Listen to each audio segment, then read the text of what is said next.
Eu acho que o autor, o escritor de teatro, o escritor de um modo geral, o intelectual, tem um compromisso social. Eu não posso imaginar a arte sem um compromisso, porque aí me parece uma arte, uma coisa inócua, inteiramente dispensável, se ela não tiver qualquer papel político ou social. E essa é a minha visão.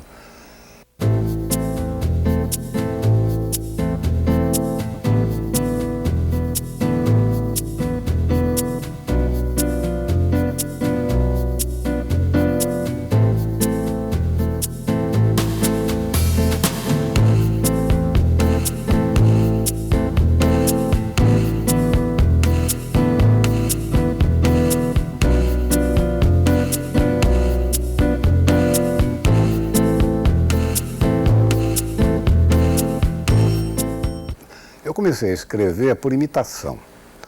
Eu tinha um irmão mais velho, 10 anos mais velho que eu, Guilherme, que era muito amigo do Jorge Amado, na Bahia. Nós vivíamos então na Bahia ainda. Ele fazia parte de uma turma, que incluía o Jorge Amado, o Edson Carneiro, o Dias da Costa, uma série de escritores que estavam se iniciando, estavam na faixa dos 20 anos, começando. Jorge estava lançando o seu primeiro romance. E meu irmão era poeta, também escrevia contos em revistas, poesias. Era um grupo chamado Academia dos Rebeldes, que ficou até famosa na história da literatura brasileira, porque era um grupo que contestava a Academia Brasileira de Letras, né? Alguns deles acabaram entrando para a academia, como o próprio Jorge e eu. Então, eu ouvia muito falar disso. E meu irmão era, assim, uma espécie de, vamos dizer assim, de ídolo para mim, né? E não só era um ídolo também, como me era apontado sempre como um espelho. Porque ele era um sujeito extraordinário, era aquele aluno que tira sempre primeiro lugar, sempre nota 10, né? Ele teve uma educação muito boa, dada pelo meu pai, que era uma pessoa muito exigente em matéria de cultura. Aos 20 anos ele já falava várias línguas, né? Estava estudando medicina, estava se formando em medicina. Então era o exemplo que a família sempre me dava. Eu era um moleque. Eu não gostava de ir à aula, eu faltava aula para jogar futebol, para ir ao Poeira, né?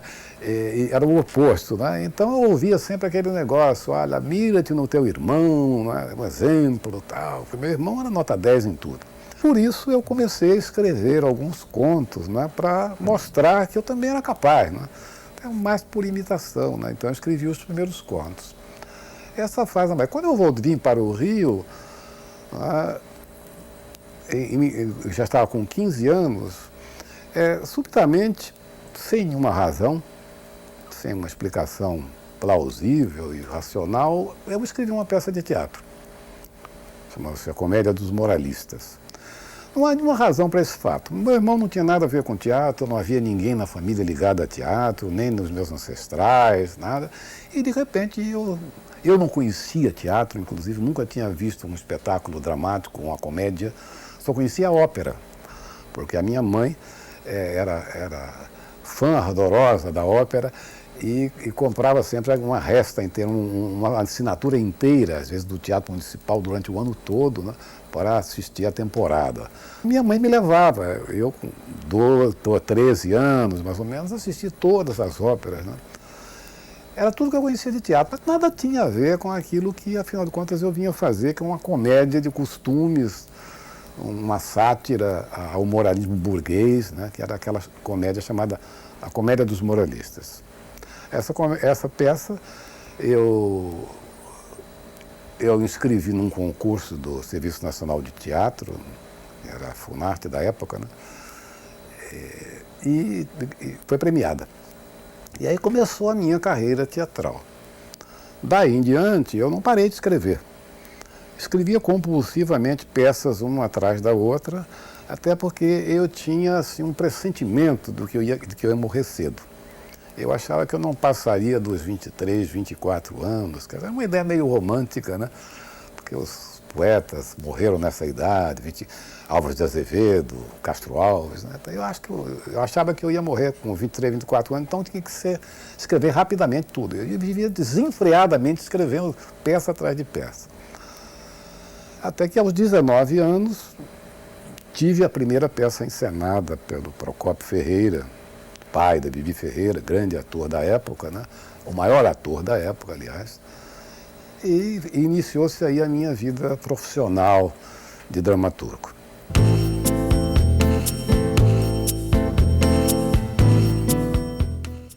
Quando eu fui para a televisão, eu levei a minha dramaturgia, quer dizer, eu levei o meu universo, as minhas personagens, todos para a televisão. Então a televisão é uma continuação da minha dramaturgia, né, da obra que eu fiz no teatro, que eu já havia feito, né, no teatro, num outro veículo, né, num outro meio de expressão, cuja linguagem eu nem conhecia e nem existia, na verdade. Não existia uma linguagem de telenovela quando eu fui para a televisão. Para me segurar, porque eu ia naturalmente para um veículo estranho, que eu não dominava, eu levei justamente as minhas personagens e a minha temática, que era uma maneira de me segurar, pelo menos eu estou no meio ambiente. Agora vamos ver como é que eu vou contar essas histórias que eu contaria no teatro, se continuasse, num outro meio de expressão. Impunha-se então encontrar uma linguagem própria para esse meio de expressão. E por isso você vê que as minhas novelas têm esse compromisso social, quer dizer, tem essa análise social, de qualquer modo elas procuram ser um reflexo da nossa sociedade, do nosso povo, do nosso tempo, né? Como as minhas peças anteriores, né? Há uma continuidade. E até várias das minhas novelas de televisão de sucesso foram adaptações de peças de teatro, como o Roque Santeiro, que é uma adaptação do Berço do Herói, o Bem Amado, que é a própria peça, o Bem Amado, também transposta para a televisão, e o Espigão, não, Espigão não, é uma obra feita especialmente para a televisão. Mas Bandeira 2 tem muito de A Invasão, uma peça de teatro também. Então, os personagens se entrelaçam, né? E a temática é a mesma, desenvolvida apenas num novo meio de expressão, uma nova linguagem só.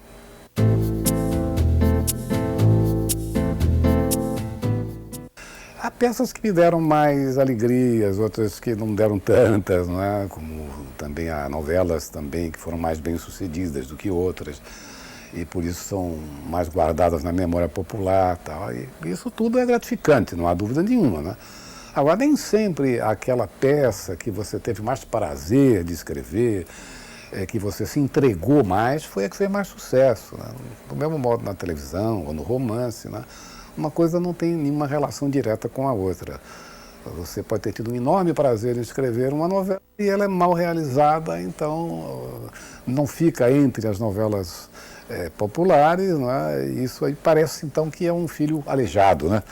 Assim, mas um filho aleijado você dá mais carinho a ele até do que aos outros, não é? Por isso que eu digo, não há como distinguir. Eu acho que todas as minhas peças têm defeitos e algumas qualidades. Então, se eu pudesse tirar os defeitos de algumas e colocar todas as qualidades, né?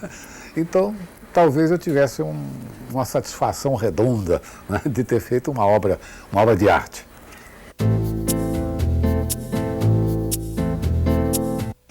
O prêmio é um agrado que a gente recebe, né, num dado momento, né? Às vezes é um bonequinho que nos dão, uma medalha, um negócio assim, e que naquele momento tem uma certa significação. Hoje, passados tantos anos e tantos prêmios, eu chego à conclusão que o prêmio realmente não tem significação quase nenhuma, né? As pessoas esquecem, não adianta ter um quarto cheio de prêmios, de estatuetas, medalhas e tal, porque isso tudo vai ser esquecido, vai perder o significado que teve numa determinada circunstância. Mas é um agrado, né? Quem é que não gosta de ganhar um agradozinho de vez em quando, né?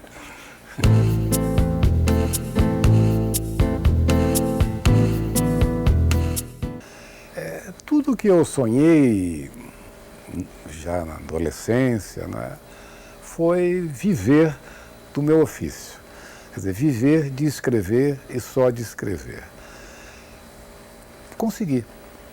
É uma coisa muito difícil no Brasil você viver somente de escrever. Mas, escrevendo para rádio, para televisão, para cinema, para teatro, de qualquer maneira, romance, Eu passei a vida escrevendo até hoje e acho que por isso que eu consegui aquilo que me propunha. Nunca me propus a mais do que isso. Mas isso não representa, vamos dizer assim, uma realização total, não quer dizer que, muito bem, eu consegui tudo que sonhei na vida, não, mas consegui pelo menos uma identidade, né, como me havia proposto. O que eu quero ser é isto, e nada mais do que isto. E assim eu pensava aos 16, 17 anos. E consegui. Nesse ponto, me sinto perfeitamente feliz.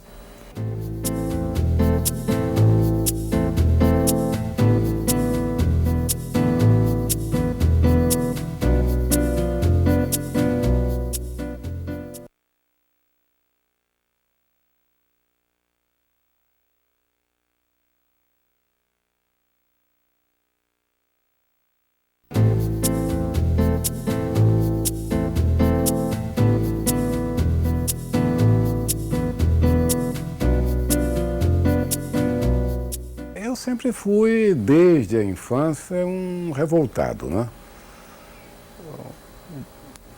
Desde a revolta começava até em casa, né? Que eu fui de uma família um tanto preconceituosa, né? Por exemplo, que alimentava preconceitos de cor, né? E que se julgava acima da média. Então, essa revolta começou em casa, né, como garoto ainda, né, eu gostava de me relacionar com os chamados moleques da rua, com pessoas de vida simples, achava que eles eram iguais a mim, eu não era melhor do que eles, isso despertava muita censura, vamos dizer assim, da minha mãe, que achava que não, e que tinha um certo preconceito burguês. Eu gostava de ler, mas não gostava de ir à aula, né? Sempre comecei a ser já um inconformado desde a infância. Depois comecei a participar de uma maneira um tanto anárquica de alguns movimentos de contestação estudantis, primeiramente, né? Participei de algumas revoltas estudantis, cheguei até, uma vez até a liderar um movimento que me levou até a Getúlio Vargas, em Petrópolis, para levar um manifesto, uma comissão de estudantes, protestando contra a reforma do ensino, né? E aí vieram os acontecimentos todos desse século, a guerra, né? O Brasil inicialmente pendendo para o eixo Roma-Berlim, e eu assumindo uma posição democrática, né, participando do movimento em prol da luta, da entrada do Brasil na guerra a favor dos aliados. Isso me custou algumas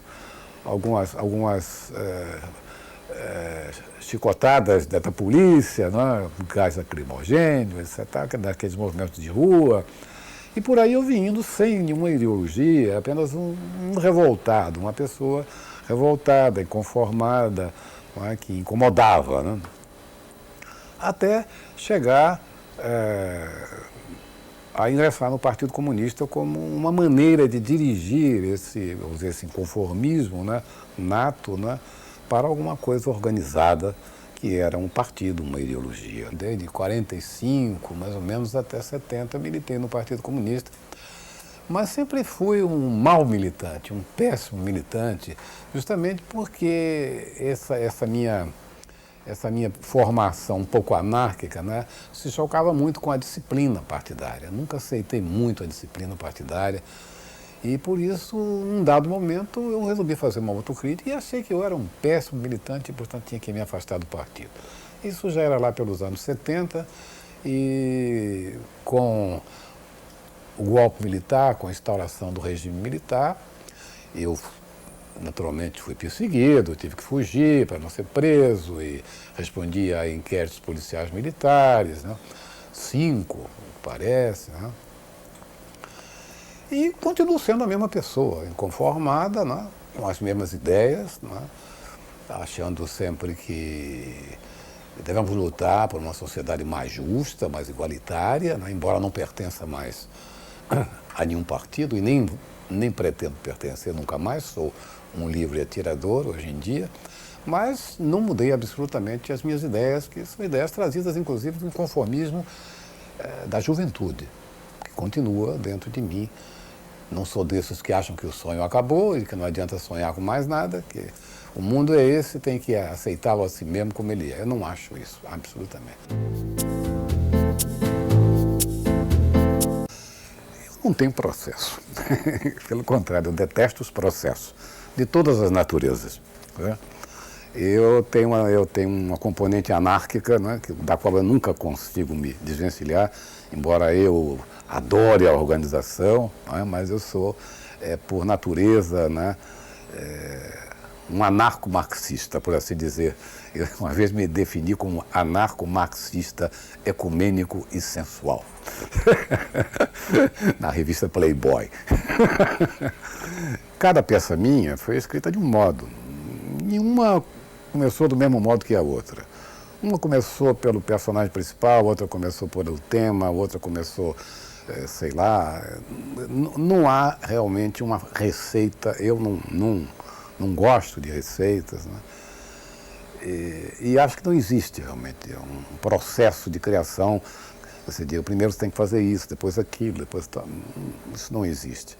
Agora, quanto ao meu processo de trabalho, normalmente, né, eu não tenho uma hora específica para escrever, não. Escrevo o dia todo. De uns tempos para cá, eu decidi não escrever mais à noite. Antigamente, eu varava à noite, até meia-noite, 1 hora, anarquicamente, né? Mas, de uns tempos para cá, eu cheguei à conclusão de que a noite foi feita para o amor e para as coisas que a gente faz com amor. Então, trabalho, compromisso, esse negócio deve ser feito de dia, né? Eu estudei as primeiras letras no colégio de padres. O curso primário eu fiz no colégio dos Irmãos Maristas, em Salvador. Portanto, eu tive uma formação religiosa básica na minha infância, né? Lá não só me ensinaram, mas como me obrigaram a acreditar em Deus, né? E eu cheguei a ser realmente um crente, vamos dizer assim, até um pouco exacerbado, né? Há um fato na minha infância que me marcou muito. Eu, nesse colégio dos Irmãos Maristas, quem ia à missa das 6 horas no domingo ganhava um ponto a mais lá, ganhava uma nota, né? E eu ia todo domingo, na missa das 6 horas. Para isso eu acordava às 5, né? E saía em jejum para ir à missa, né? Um dia, justamente por estar em jejum, né, durante a missa tudo rodou e eu, bumba, desmaiei, fui com a cara no chão. E aí isso provocou um certo trauma, eu não conseguia entrar mais em igreja. Toda vez que eu ia entrar numa igreja, na porta eu já sentia uma certa tontura e achava que ia desmaiar. E aí começou o meu afastamento, que até então era um crente fervoroso, desses que toda noite fazia um exame de consciência, rezava 3 Padre Nossos, 3 Ave Marias, né? Buscava os pecados que havia cometido durante o dia, como se uma criança de 10 anos pudesse cometer algum pecado, né? Mas daí em diante começou um certo afastamento. Lá pelos 16, 17 anos, eu tive uma crise de misticismo, uma crise violenta.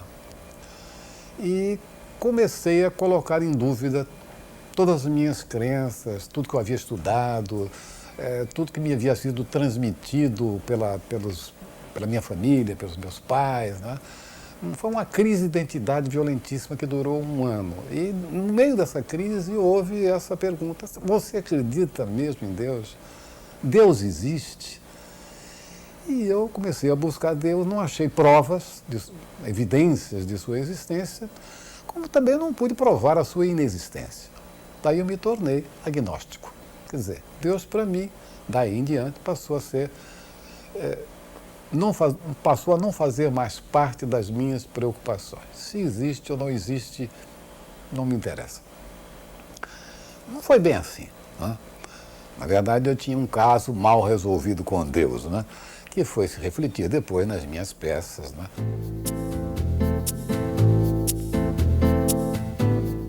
Bom, eu sou, por formação, um homem de teatro.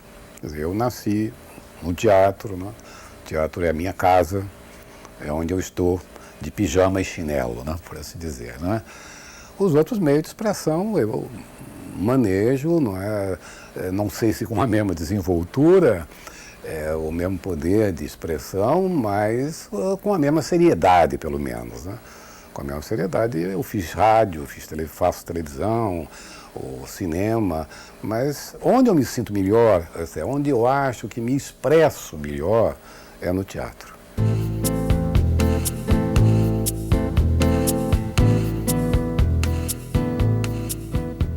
Eu acho que sou um escritor nato, quer dizer, eu nasci escrevendo aos 10 anos de idade, nunca parei de escrever. Então, não é como ser médico, que você estuda, cursa uma universidade e depois assume um compromisso, né? Não é bem assim. O ser escritor é uma coisa espontânea, natural, é uma maneira de ser, né? Ser escritor é escrever profissionalmente todos os dias, né? Sobre quê? Sobre o seu tempo, né? Sobre o seu povo, né? Enfim, dando o seu testemunho, né?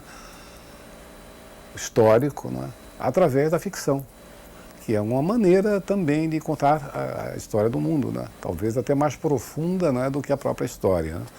Então, ser escritor é isso, e com isso você participar de um processo histórico. Nada mais que isso. Para mim, escrever é, sobretudo, um vício, né, do qual eu não consigo me libertar. E, como um vício, é preciso sempre estar alimentando esse vício, porque no dia que eu parar de escrever, eu vou ter uma cirrose.